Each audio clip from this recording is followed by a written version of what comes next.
be mindful of time, and we'll get started. Welcome everyone to this panel. We're really thrilled to have an official event as part of Climate Week New York City. This week, leaders from the business sector and government and the civil society have been virtually getting together and really speaking about action that we need to take on the climate. And of course, we know that young people are the engine of change and have really galvanized the issue of climate change around the world. And so I'm thrilled to tell you a little bit more about FXB Climate Advocates. We're a program of FXB USA, an international organization that works to alleviate poverty around the world. And we know that climate change is a critical issue that is a threat to many communities. And FXB Climate Advocates serves to inform, empower, and mobilize high school students to take action on the climate. We have a network of students from the United States, from across the United States and around the world. And so today we'll hear from 3 of those students. They'll tell us a little bit about themselves and why they're passionate and why they're taking action on the climate, and what they think that, the support that they need from others as well.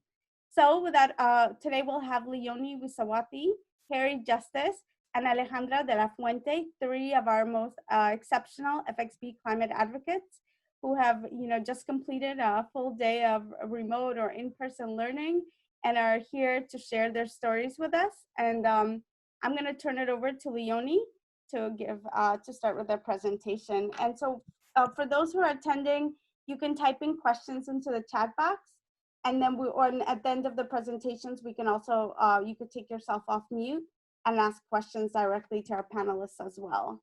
So thank you. Without further ado, Leonie. Hi, let me just share my screen. Okay, can you see my presentation?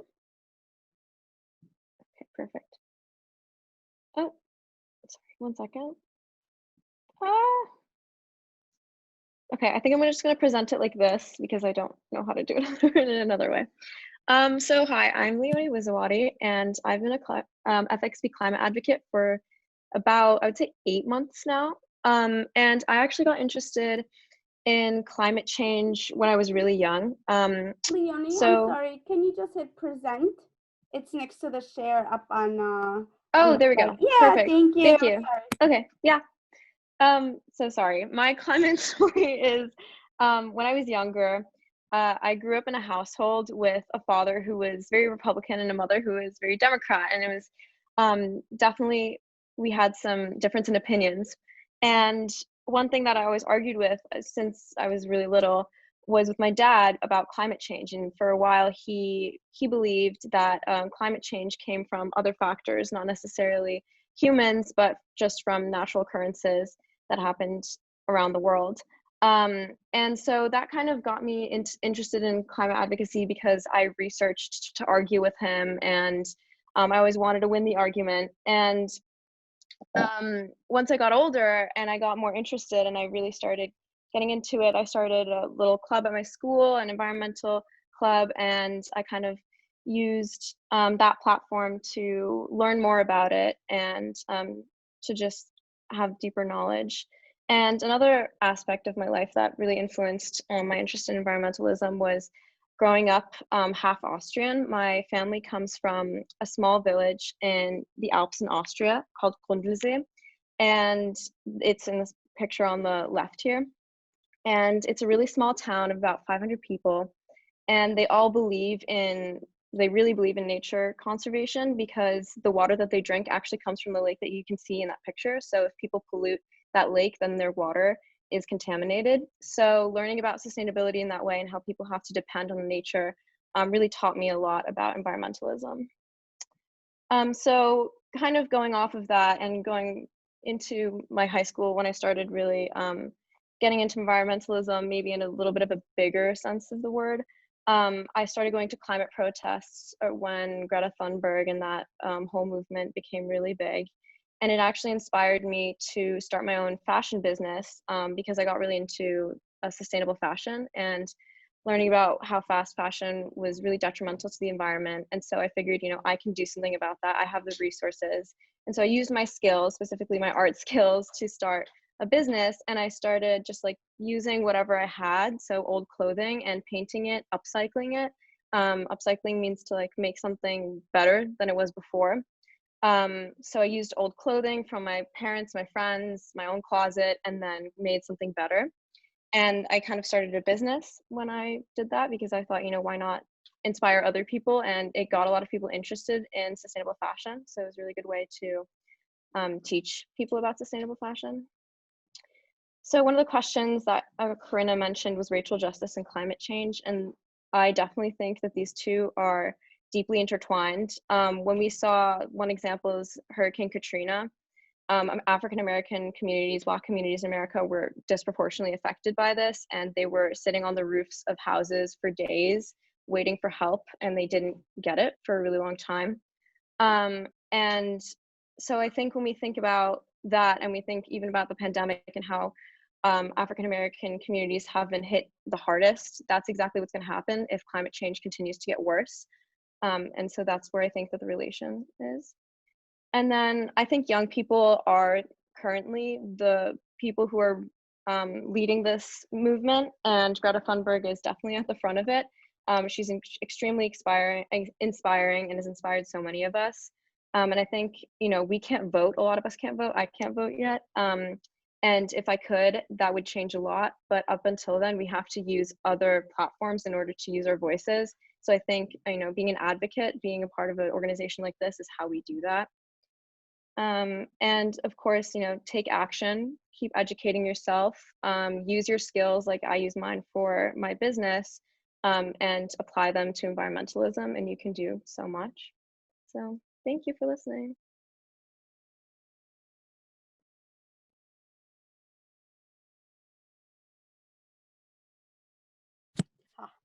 I was muted. Thank you, Leonie. That was really inspiring, and you have been you've made a really great contribution to FXB Climate Advocates, and hopefully this is just really the beginning of your journey. And I think certainly as young people, until you can vote, there's so many ways you can create change, and you're doing that through your business, and other young people are doing that through different avenues. So, our goal is to really just support and uplift the work that you're doing. Thank you for sharing your story. So now I'll turn it over to Harry Justice to tell you a little bit about himself and his climate journey. Hi everyone, let me just share my screen really quickly.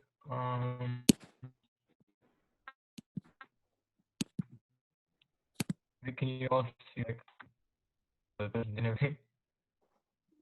Yes, we can see Okay, your perfect. screen. I will start. So starting with my like climate story. So I can't say I have like one anecdote or moment or sort of experience that clicked or like flipped a switch for me to being super passionate about climate.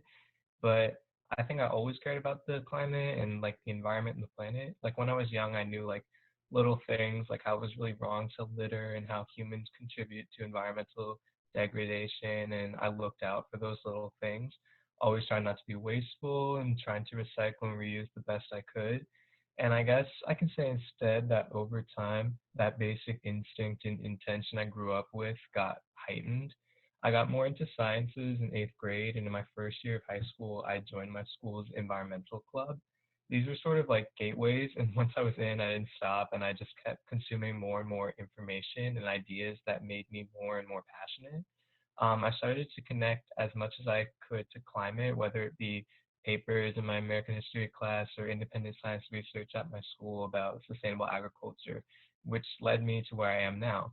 I think what always strikes me is that the environment is truly everything. So I don't see how everyone isn't passionate about it, whether you're a climate scientist at the IPCC, a contractor, an accountant, or anyone really, because the environment surrounds us quite literally and makes up everything that we do in our lives. So I think everyone has a reason to be passionate about it.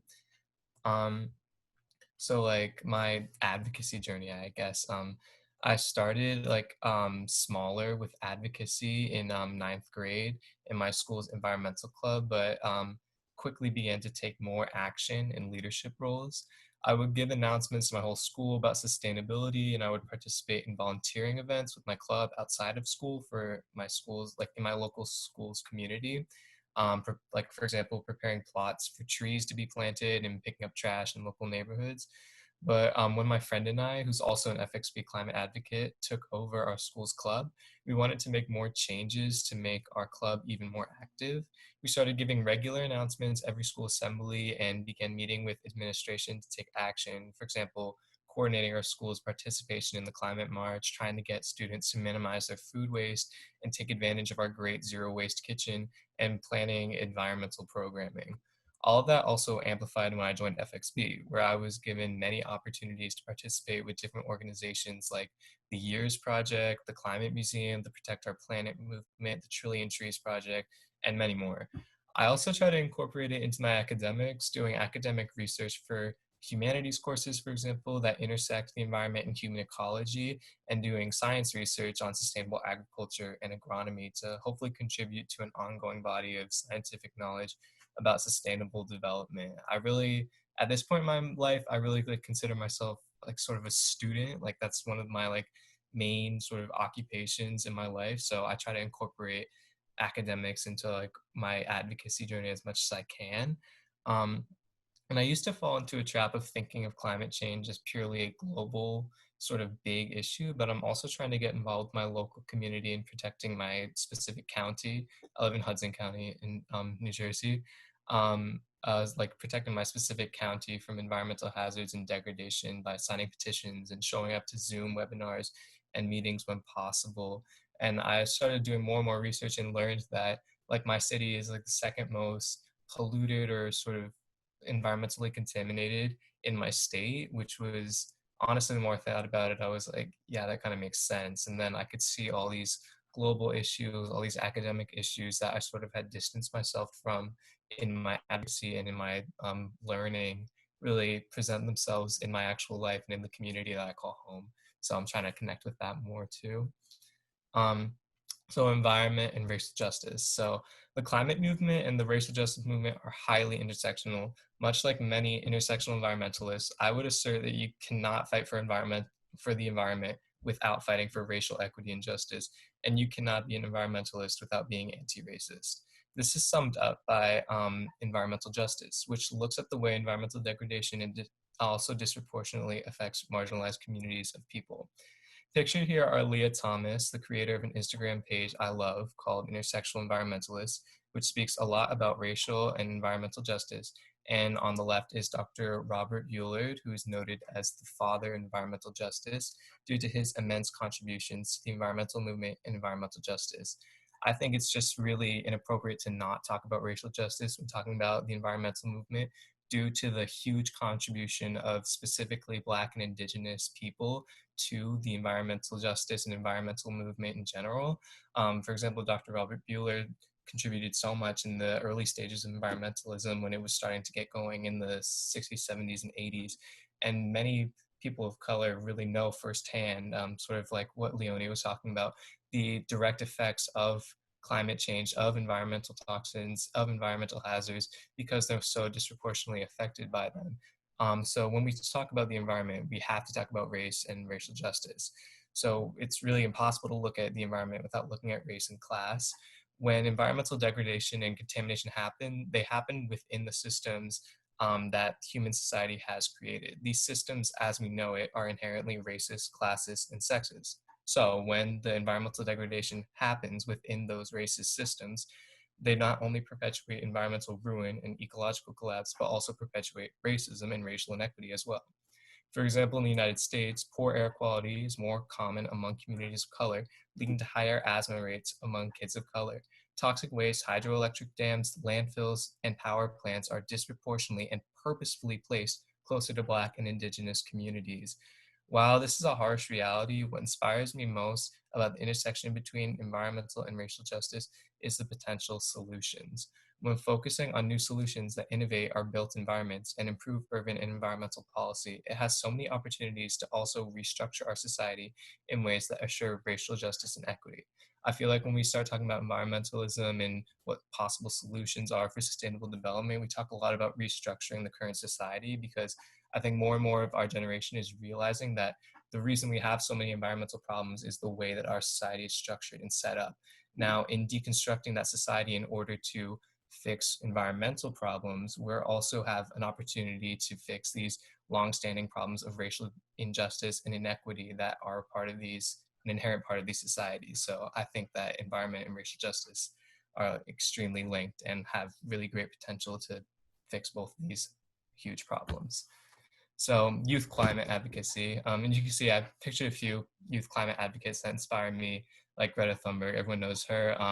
Autumn Peltier, who's the Chief Water Commissioner of the Anishinaabe First Nation. And then over here is Ayaka Militafa, who's a South African climate advocate. And then I think young people have an exciting role in climate advocacy. I think we are not weighed down by old worldviews and we have a new cultural conscience that allows us to see climate solutions more clearly. We can see a picture of the world that is different than previous generations had imagined. I think our generation is very socially and politically active as well, and keep ourselves accountable. However, hopefully I see this movement going towards a lifelong passion for and contribution to environmentalism, that is shared among all of us. Hopefully our generation will be able to see that no matter what we want to do as individuals, things like racial and environmental justice and restoration can always be a part of our lives. While young people tend to want to avoid older generations due to their previous inaction on climate, I still think there are many adults that are willing to and ready to lend us a hand. So many adults I personally meet with are eager to help out and contribute to our visions. I think if we lean into that support from adults, and we are open to their guidance, we can make a lot of progress. But it comes on the other end too, like adults and older generations need to be prepared for a lot of change and new ideas that we are pioneering. And some advice I'd want to give to young people is two things that are kind of complementary. First, don't fall into nihilism, and second, stay passionate. First, I see a lot of our generation giving into nihilism and basically holding beliefs that there's nothing we can do, or nothing we'll be able to do about the climate crisis. While there has been considerable irreversible loss, there's still so much that we can do. And the thing about that attitude is that it does nothing. Second, I want young people to be passionate. I also want them to realize that they don't have to be as committed to the environment as I am and show up for panels and meetings and write papers and blog posts in their free time. They can figure out their own path, because the environment is quite literally our entire life. No matter what you do, there is a climate or environmental angle. I would encourage young people to investigate the climate and racial justice angle to whatever they are most passionate about, whether that be STEM, politics, arts, skilled trades, sports, etc.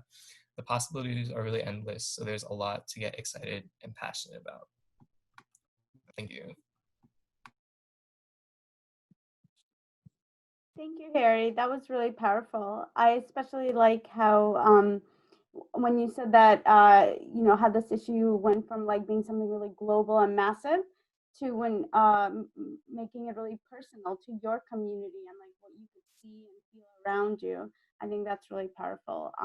And once again, you have also contributed greatly to FXB Climate Advocates, and I think this is just the beginning of all of your climate journeys, and we're just really happy to be part of this amazing process and leadership development and growth for all of the FXB Climate Advocates and young people.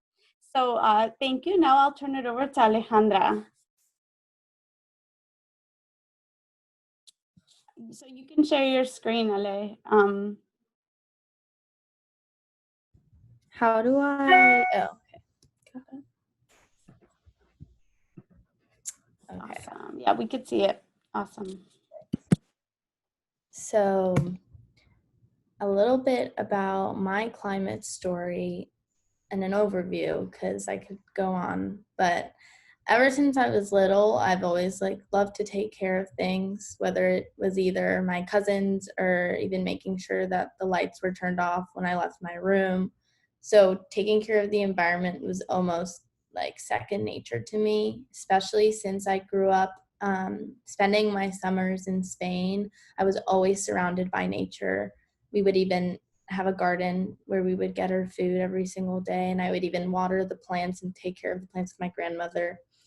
So this being my second nature, I would take up the responsibility of doing all these things in my free time, but never really thinking about, I never really knew about the environmental issues that our world is facing. Not until I was around 8 when our school made us do research on endangered animals and also a range of things such as oil spills or carbon emissions. And the knowledge immediately impacted me. And ever since, this has shaped the way that I think and view the world, as well as an area of interest that has grown ever since. And in ninth grade, when I was able to have more power and decisions over what I wanted to do, I joined the environmental club at my school and have been part of it ever since. And I'm now one of the leaders as a senior. So I'm really excited about that this year because I get to actually make a lot of change in my community.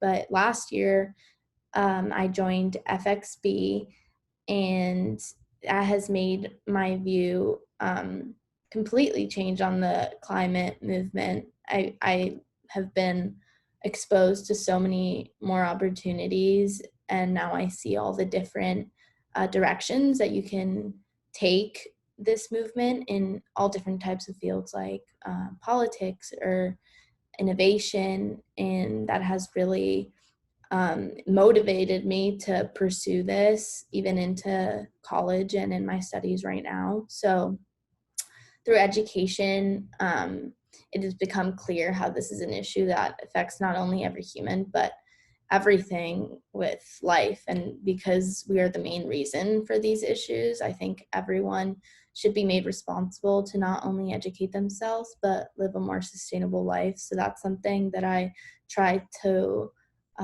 tell all my community members and my family members and my friends, and I really stand by that. So a little bit about my climate activism journey. So when I was younger, simply learning as much as possible, just reading articles about these issues and gaining as much fluency on relating topics seemed like the best way to start my journey. I would take this knowledge to talk to my friends and family and all communities that I was in to bring awareness to the topic. And as I said, in my school community, through my environmental club, we would educate the high school with presentations and also help coordinate Earth Day every year, even climate marches. But as I started getting older, I saw the different opportunities that this field got into and offered. So I got into advocacy last year again with FXB, and we started at school our minutes. I've tried to make a lot of change within my community at school by getting rid of plastic cups, utensils, straws, and have had a lot of countless conversations with the people and head there. But it is really hard to especially change the school to composting. That has been a goal for many years, and we've been unable to do that. But through joining FXB, it's opened so many doors. I've been more exposed to different organizations such as the Tessa Collective, the 1 Trillion, as well as very passionate people such as Saki Mani, which we met with earlier this year, and has helped me gain so much knowledge, but also a wider perspective on the variety of things we can do. From making toys and games to educate kids, or planting trees, or pursuing policy. And over the past 5 months, I've continued my education on environmental studies and now taking a class this year. And I've started an independent study project on biodiversity, and with the theme of how everything is really connected in our world and how everything impacts everything. So I'm looking at case studies and working that into my papers. But taking that view of how everything is connected, and how climate change is specifically affecting biodiversity. This summer, I was actually supposed to do an internship at LVMH with one of the leading luxury design companies, and I was supposed to study the sustainability efforts there. But instead, since that wasn't able to happen because of coronavirus, I took on my extra time to focus on Iberia Airlines and their sustainability plans, as well as like learning about aviation and how that's impacting the world and the environment. So I also have gotten a chance to interview some of really important people that work at Iberia Airlines and that run the sustainability part of the company. So the intersectionality between racial justice and the environment might be, in my opinion, one of the most apparent that we can all see when we step out of our homes and into our societies. Our environment has a major impact on the well-being of all humans, and especially on minorities who have been marginalized systematically and socially oppressed into these communities, in which they are more vulnerable to environmental issues, which raise so many concerns about health and the well-being of our societies, which we are seeing this right now, even in our own country. Processes such as suburbanization, gentrification, and decentralization have led to patterns of environmental racism. And because of this, community flooding, lack of access to portable water, solid waste removal services, and drainage systems, as well as organized racial and ethnic oppression develop and limit these communities to have opportunities and rights to be able to make decisions about where they live and the environment that they are surrounded by. This is not just an issue in the USA. Something that's really shocking is how it's now become a huge international and global issue between countries. And one example of this is the international waste trade, which countries export their waste to less developed countries that manage their waste poorly anyways and end up affecting communities there. For example, the USA exports around 80% of their e-waste to this part in China called Guyu, and it is a massive electronic waste processing community. And because of their uncontrolled burning and disposal and disassembly of these e-waste, it has led to a number of environmental problems, such as groundwater contamination, atmospheric pollution, water pollution, and this has all led to health effects among those directly and indirectly involved people due to the methods that they're using to process the waste. But again, we're seeing how toxic colonialism is not just in our own backyards and in our communities and marginalized communities in our country, but our country, the USA, is also doing it in mainly India and China, and other countries in Europe are also doing it. So what do I think about youth climate advocacy? I think the youth has so much influence and has a lot to offer to the climate movement. I think since we have grown up with such information, so much information, and the abundance of education that we've gotten regarding to the environment and climate change, we have a lot more commitment, and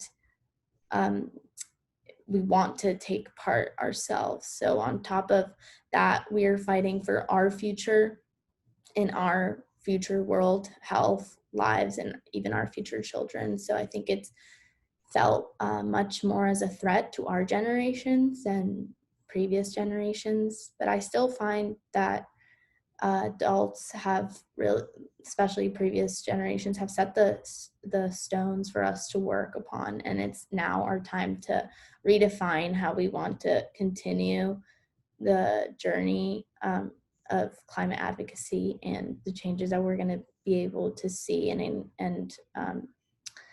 in our own societies in the future are really going to be because of us. And we have to, because of that, I think climate advocacy is really important to be able to share that with our communities and our friends and people our age that are to become more aware. This world is all we really have to live in, so it is especially exciting to work in this field, although it can be extremely worrying and distressful at times. And it takes all of us to be able to change our toxic lifestyles as a society. So my hope is that I inspire other people to start thinking about the environment. Yeah, that's it.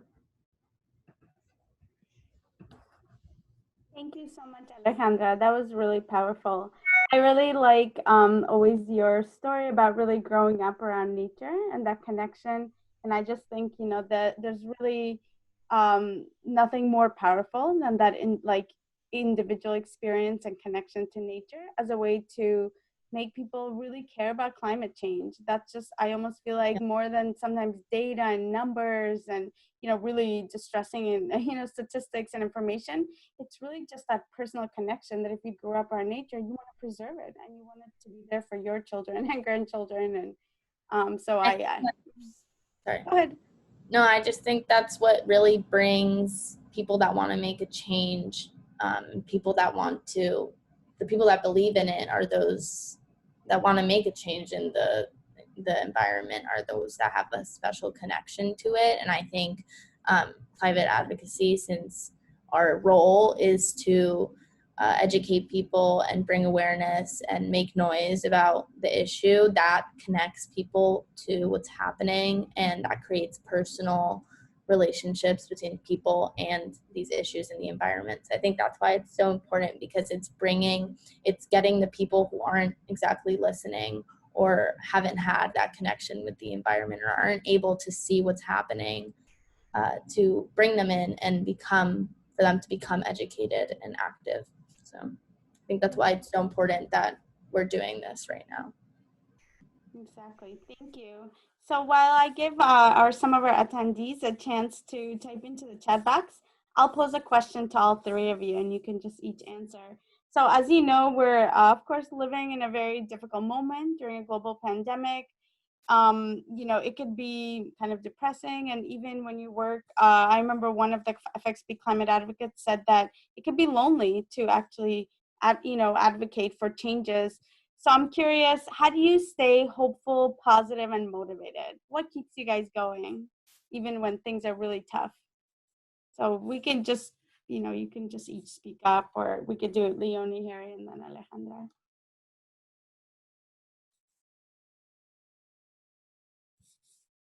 I guess I could start.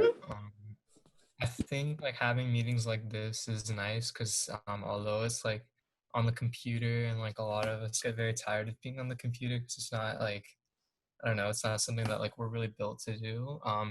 It's like nice to see other people and actually hear people's voices, even if it's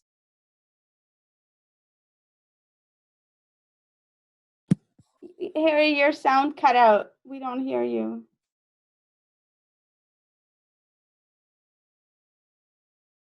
Oh, it doesn't. No, we don't hear you. Oh no.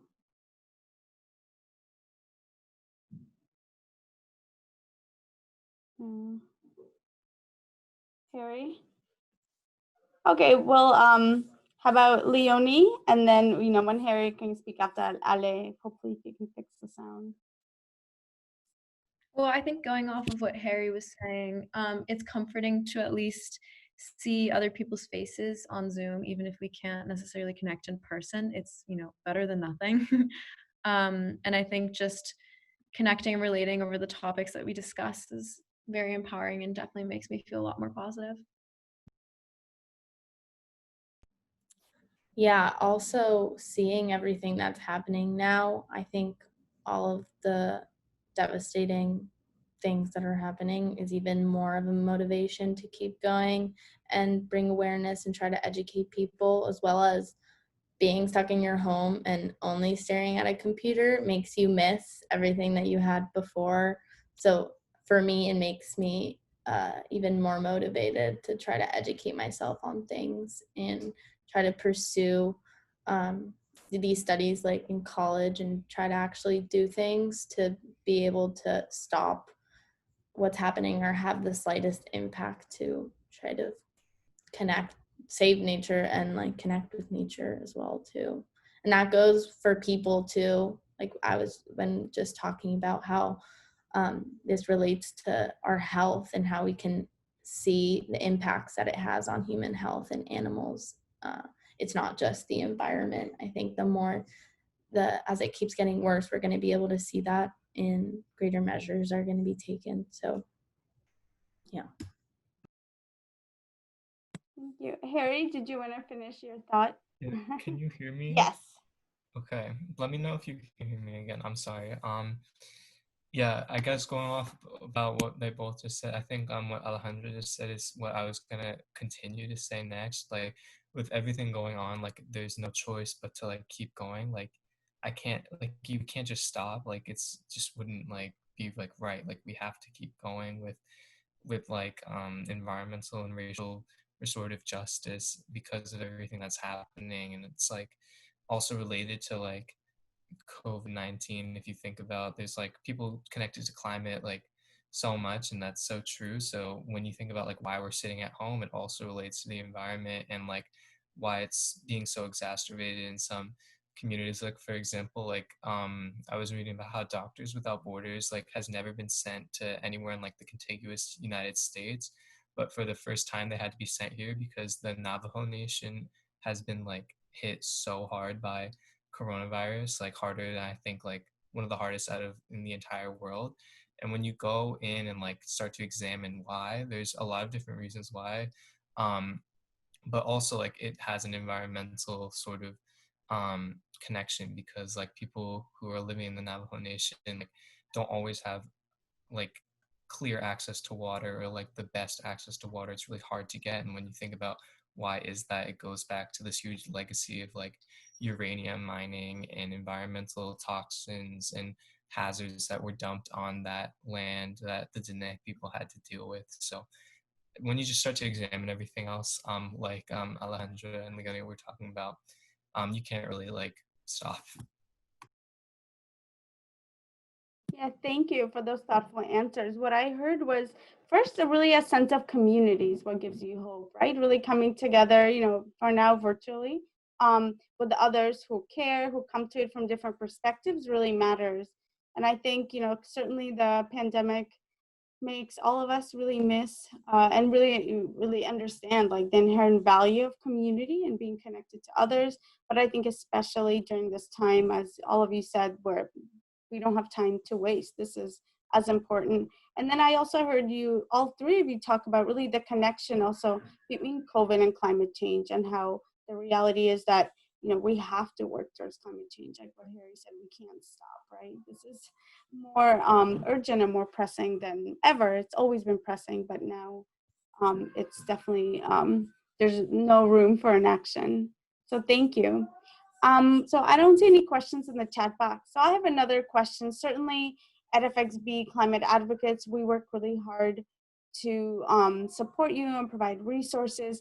But I'm curious, what kind of support do you want to see more, or would you like to receive from adults around you? And that's in your schools, in your communities, in any kind of civic organizations you participate in. I'm always impacted, I think, Alejandra and your classmates from your school, or the stories about how difficult it's actually been to speak to the administration about replacing, the styrofoam, for example, right? So I would love to hear your thoughts on how can adults better support you in your climate advocacy work? I can start to talk about my community specifically at school. It's been really hard to make any actual change because in order to get people to act on it, most of the time, especially in schools where you have this power figure, I guess, people like the adults have, they make the rules that the kids need to follow. and we look up to them. I think it's hard when those adults don't advocate for it as much or make it as much as a priority. So I think what I'm lacking in my community is their lack of wanting to be committed and wanting to make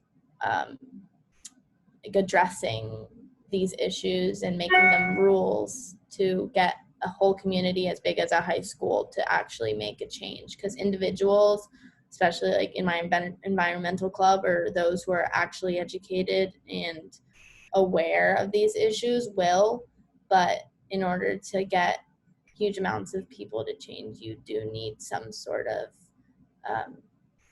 like addressment and rules or some sort of something like that, and commitment. Policy changes, right? And of course, Yeah. commitment to those changes. Exactly. Yeah. Yeah, and kind of off of that point, I think it's really interesting. A lot of adults in my life personally have been actually very stubborn about change.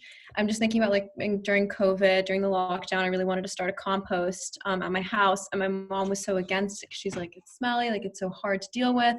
And I feel like a lot of young people are really flexible and really eager to try something new.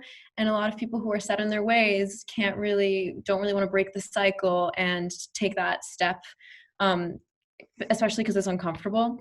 So I think as, you know, young people, we need to take that step and be put in uncomfortable situations and find solutions, and kind of use our knowledge and teach, this sounds a little bit rude maybe, but teach the older generations how to be more environmentally friendly, how to live sustainably, because it's really not that difficult. It just takes you just have to maybe change your life a little bit, but it's for the better. So Thank you. Yeah, that's a great example. I guess slightly contrast what Alejandra and Leonie just talked about. I've been lucky, I guess, to have adults that are kind of like pretty supportive of like my endeavors in sustainability and everything. And my school administration is committed to like working with my club and all that. And my school's already like very sustainable. Like when we tried to get into it, like they were like, we were already finding that they were already like zero waste. We're on like the city's compost route, and like we have all these great like systems for that. So that was really nice to hear. And said we wanted environmental programming. They agreed. Unfortunately, got a little cut short. Wait, can you guys still hear me? Everything froze for me again. We can hear you. We just can't see you. Yeah, you froze, but we can hear That's you. fine. Thank you.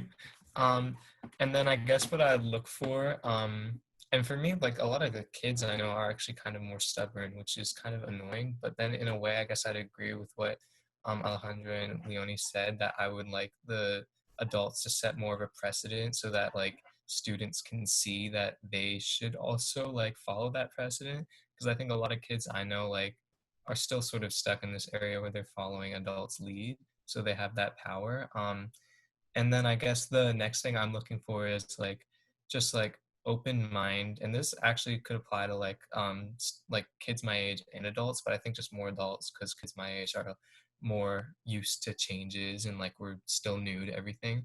But like when I start to talk about environmental issues, like I used to talk a lot about lifestyle changes, but now I talk more and more about like system change, and people start to get freaked out. And I feel like there's like a certain threshold that like adults will meet, and then they like start to lose me. Like they'll be like, yeah, like I'll recycle and I'll do this and let's protect this park and have this like wildlife conservancy. But then when I start to talk about like, oh, like let's restructure, like we need to restructure like local and like what's the word, I don't know, like local and national like economic practices, and we need to start restructuring like urban and environmental policies, the way our built environments work. We can't have this many contracting projects, like we can't do this X, Y, and Z. Like people start to like lose me, especially adults, because they just cannot see a new system.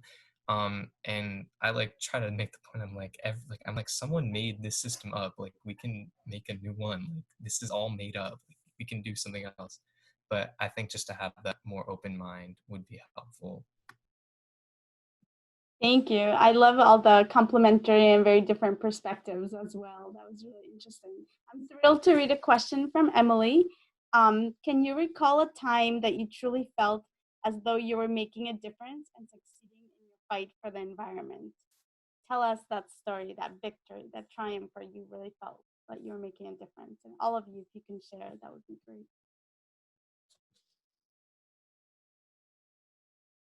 Thank you, Emily, for the question.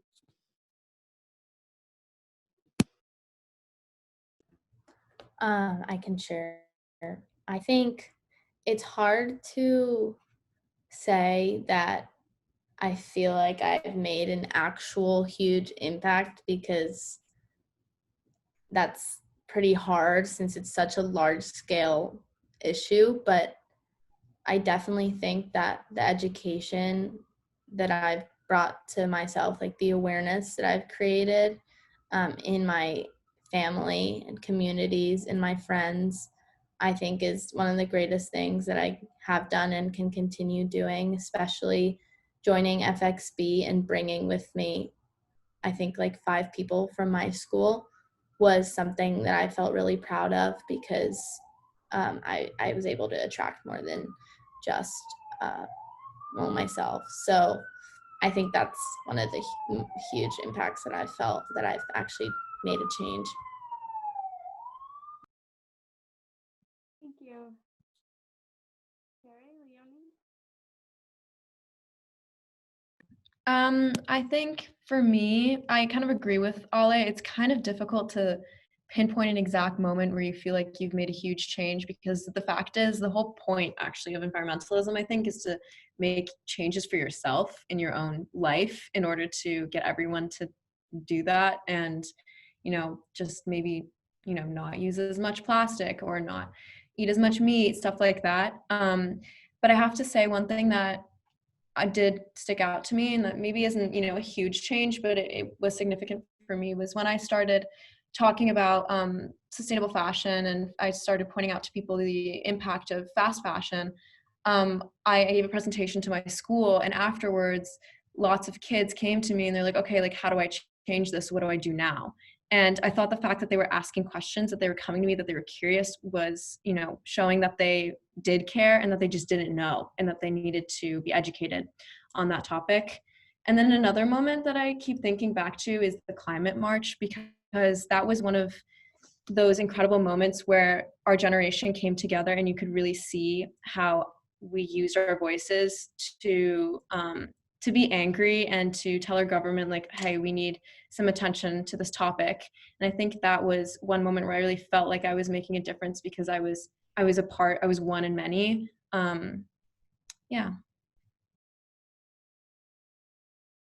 I guess just really quickly, similarly, I agree with what both of them have said. I guess I'd have to say, like, when I gave this announcement in ninth grade for my club about like how you can't recycle plastic bags, like, because like instead you have to like just not use plastic bags. It was just like a really like funny moment for me, because me and my friend like held up this plastic bag, and we were like, raise your hand if like you did recycle this, and like everyone raised their hand because they were like, yeah, I recycle. But then we were like, oh, you can't recycle this, and it was like I got like teachers like coming up to me, they're like, oh, that was so funny, like I know, and da da da da. So I think like just seeing that many people like responding to something that I was like trying to relay to them sort of showed an impact. I mean, it wasn't like like Alejandra said, it didn't feel like that huge of an impact, but when like you asked that question, that's sort of one of the things that came to mind, just seeing people connect, and then people like approaching me and my friend who co-lead our environmental club when like stuff like the Amazon fires and the Australia and Indonesia fires were happening, saying like, oh, what are you guys doing? Are we doing something? We're like, yes, please, like, donate. Like, you have like a donation open. Da, da, da, da, da. So just having moments like that.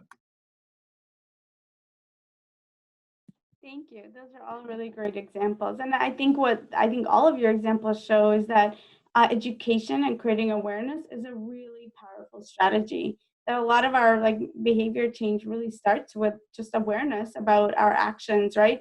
And then making, of course, more sustainable choices, the easier choices, more viable choices, I think the upcycled denim looks really great, right? So I'll buy it now, because it looks great, and also, of course, because I'm saving like thousands of, chemicals from going into our waters.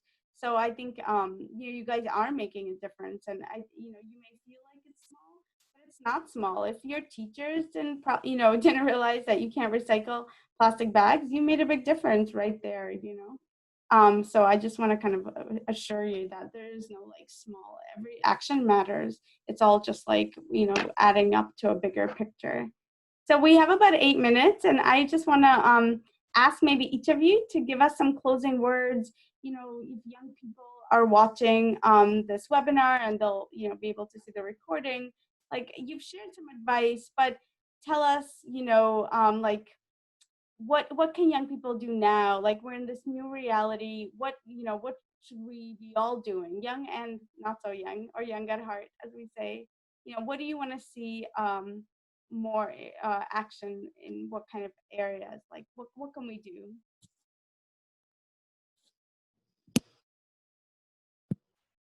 Any brave?